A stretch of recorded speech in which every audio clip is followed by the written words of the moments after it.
जी खैर साहब, मेरा पहला सवाल ये है कि ये जो पार्लियामेंट है, कहा जा रहा है कि नामुकम्मल पार्लियामेंट है, और इस नामुकम्मल पार्लियामेंट में डिप्टी स्पीकर, स्पीकर का भी इंतखाब हो गया, वज़ीर आज़म भी चुन लिए गए, अब आने वाले वक्त में सदर का इंतखाब भी होना है। आप समझते हैं कि सर एक जमहूरी और आइनी इदारा जो बहुत ही अहम इदारा है, और अगर वो नामुकम्मल हो और वो फिर ये सारी इलेक्शन भी हों, तो ये आइनी जमहूरी इलेक्टेड आइनी ये आइनी इक़दाम है सर? आप समझते हैं सर ये जमहूरी इक़दाम है?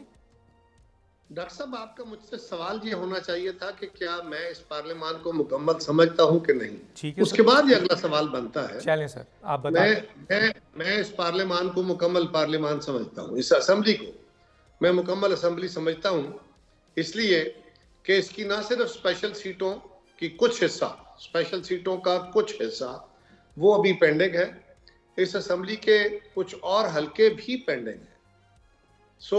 सिर्फ चंद खवातीन की सीटों की बुनियाद पे इसको नामुकम्मल नहीं कहा जा सकता। हर दौर में हर असेंबली की कुछ न कुछ नशिस्तें, कभी इलेक्शन कमीशन के अंदर किसी वजह से, कभी अदालतों के अंदर किसी वजह से, कभी कभी वैसे सीटें खाली हो जाती हैं।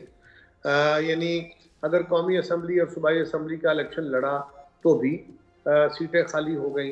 तो ये नहीं हो सकता कि आप उन खाली सीटों की बुनियाद पे आईनी ज़रूरतों को रोक दें और हुकूमतें बनाने का अमल मुअत्तल करें। ठीक है सर। अच्छा सर, ठीक है, आप समझते हैं तो फिर मेरा ये सवाल आपसे दूसरा बेकार हो जाता है जो मैंने पहले किया था।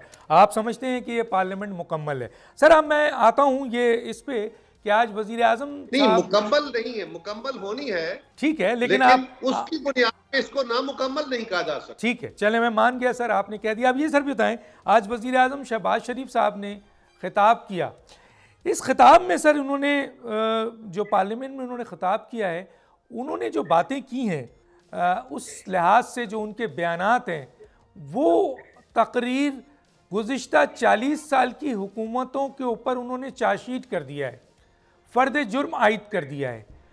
तो और जिसमें इनकी अपनी PMLN की 3 हुकूमतें भी थीं और 16 महीने की शहबाज शरीफ की हुकूमत भी थी, और इसके साथ कुछ और सियासी जमातों की हुकूमत भी थी। तो ये जो उन्होंने चार्जशीट किया है, इसकी जिम्मेदारी किस पे आएगी सर?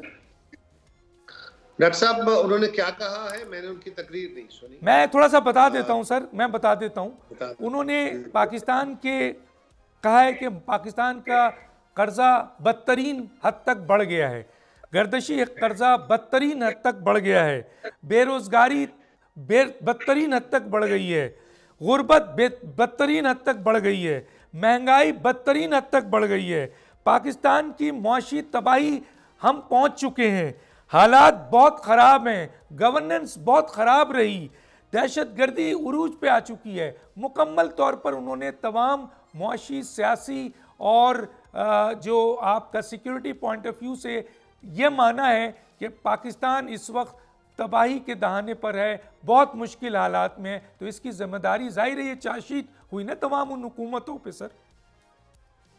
यकीनन जी, अगर आज किसी हालात का हम शिकार है तो उसमें थोड़ा या ज्यादा माजी के अंदर ही होता रहा ना, माजी के अंदर होने वाले फैसलों के नतीजे में हुआ। अब किसने क्या फैसले किए, कौन तारीख के किस कटहरे में खड़ा है, किसकी कितनी जिम्मेदारी है, ये अलग बात। लेकिन टोटलिटी में जब भी बात की जाएगी तो पिछले 40 साल की, 30 साल की, 50 साल की जब भी तारीख बयान होगी तो हम यही कहेंगे ना कि ये हुआ है।